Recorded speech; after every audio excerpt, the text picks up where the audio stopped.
The English Teacher YouTube channel, videos for success in English 103 and English 104. Hey everyone, and welcome back to the English Teacher YouTube channel. I'm here, as you can see, with a sample persuasive research essay with some comments on the right-hand side. And this is available for many of you on your English 104 page. It's set up like a typical English 104 persuasive research essay with the header and the heading, as well as the title that reveals the argument in the paper, but it also points out some other essential skills that you've been covering throughout the semester in English 104. So I want to make sure that you are noticing those things, those comments that are on the right-hand side, and pointing out some of the other areas of introductions and body paragraphs, and the structure of body paragraphs that might be useful. And then point out something about the works cited page here that is good to note in terms of the difference between what is here versus what you need to do.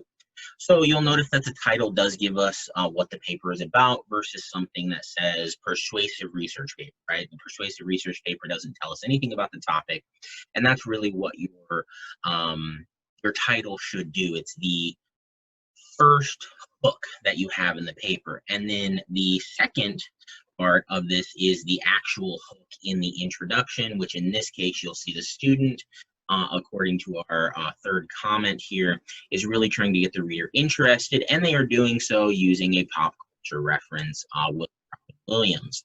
And then they actually move into the debate, right, of what their paper is going to be about, what they're trying to frame it with in terms of their sources. Now, depending on your instructor may tell you not to introduce or not to use any sources in your introduction, and that is a writing style preference. So make sure that you do clarify that with your instructor if your instructor has not already clarified it with you.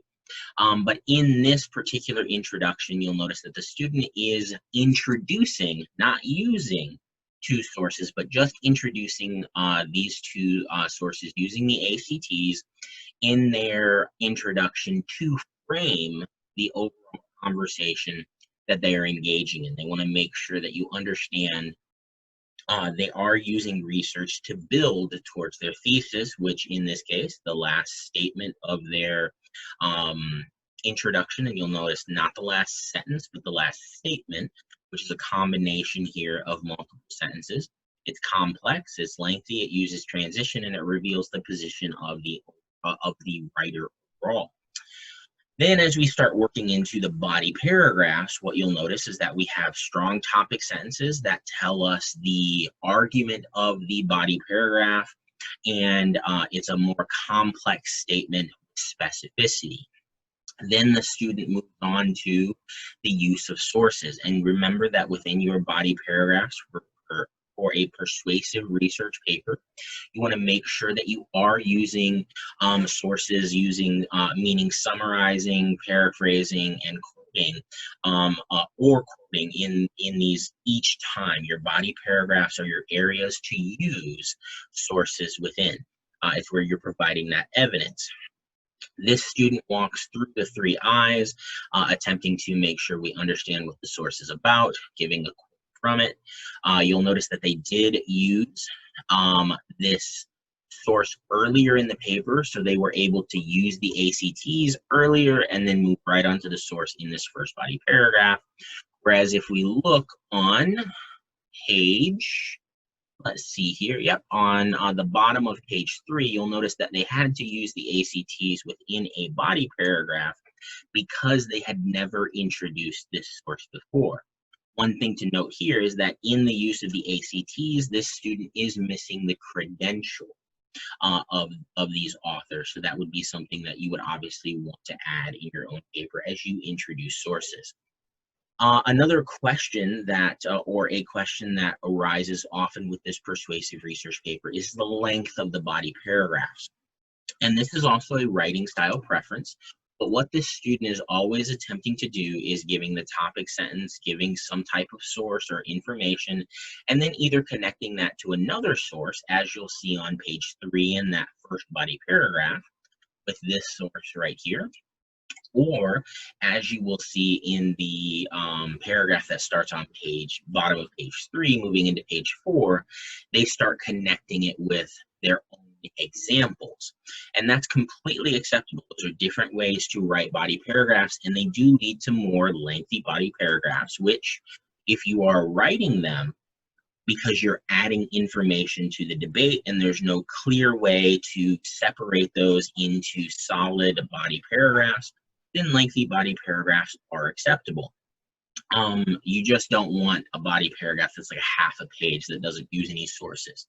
There's different ways to write these body paragraphs, but if you feel the need to use more than one source within a body paragraph, feel free to do so, and you can follow the structure that this student is doing here, as well as the structure that's available for you on your Moodle page. You can also introduce a source and then follow it up with an example, and I believe that's one of those strategies that's available for you on your Moodle page as well.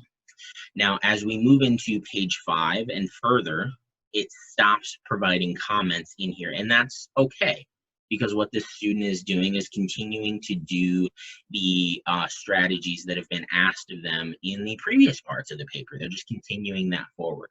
So just note that as you read through this, you want to continue to look for those strategies in the latter parts of those papers, and take a look at their conclusion as well, where they are attempting to introduce to us something new to keep our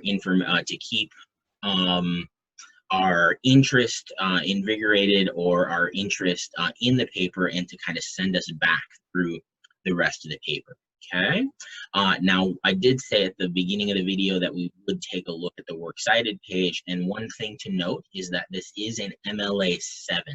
This paper was created before MLA 8 had come out, and you'll notice that they are not using necessarily the databases that SMC provides. And that's okay for this sample paper, but note that you do have very particular guidelines to follow for persuasive research essay, and you should be using MLA 8. So make sure you're using those resources that are available on Moodle.